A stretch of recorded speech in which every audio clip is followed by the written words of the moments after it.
Hi, it's John here again. So let's take a look now at arrays.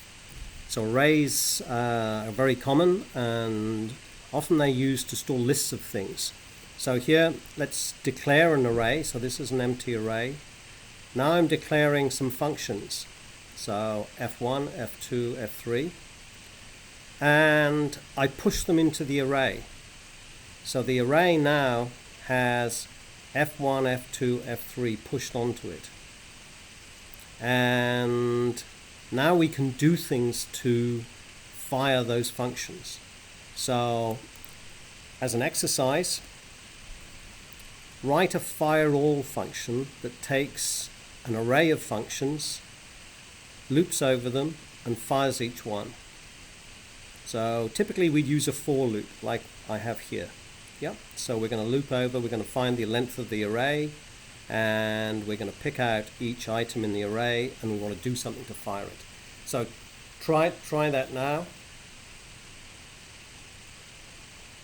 So this is such a common thing to loop over an array that JavaScript provides several functions to do this. The most common one that we'll use all the time, instead of a for loop, we can do for each, where f1 is a function that is going to operate on each item. And so the format, the standardized format for that function is that item, so in this case the first item will be 1, second item 2, etc. in the array, is passed into the function, and then we do something to it. Here I'm just writing it out to the console, but you could do anything you like to that function.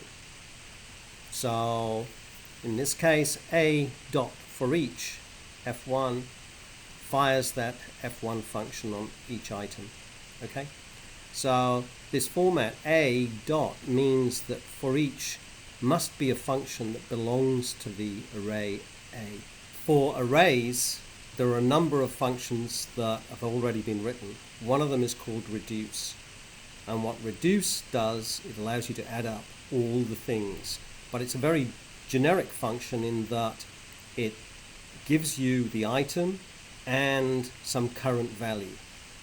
Okay, so somewhere there's something keeping track of this current in reduce. So the way it functions, or works rather, is that items.reduce, and then we have to give it the function that we want to call and the initial value. It needn't be 0, it could be some value that you want to pass in. But then we're going to do whatever this function does to each item, and typically we want to total things up. It's called reducing as part of the map.reduce algorithm that Google uses.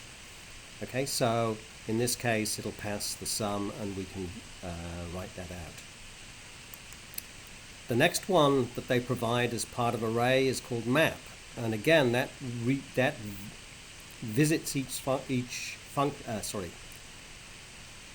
that visits each item. So the function, whatever function we're going to call, must have an item here passed in, and then you do something to it. Here I'm squaring it. Okay, so item times item. I called it double, but it's squaring it. So here we call items.map double.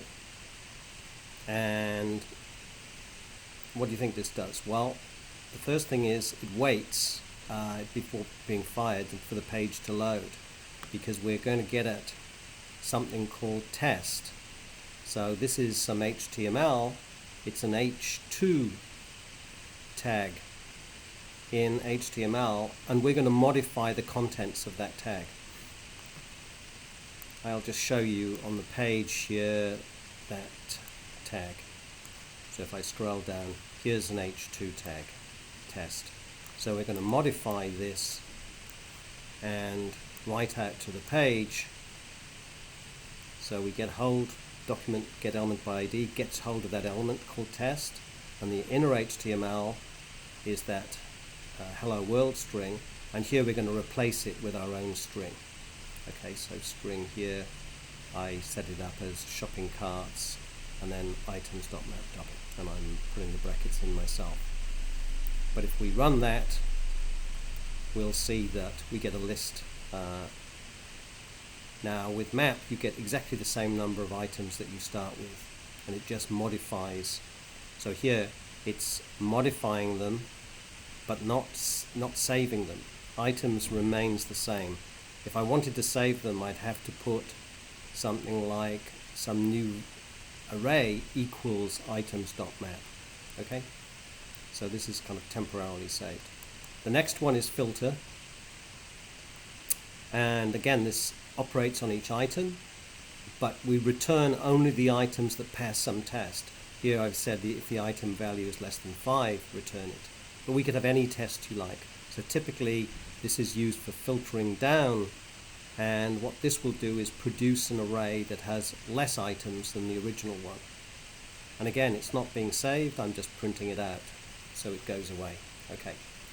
Okay, so we'll have an exercise. Apply filter to the Boston City data to display only the salaries above 300,000. Okay, so let's try that. Okay, bye for now.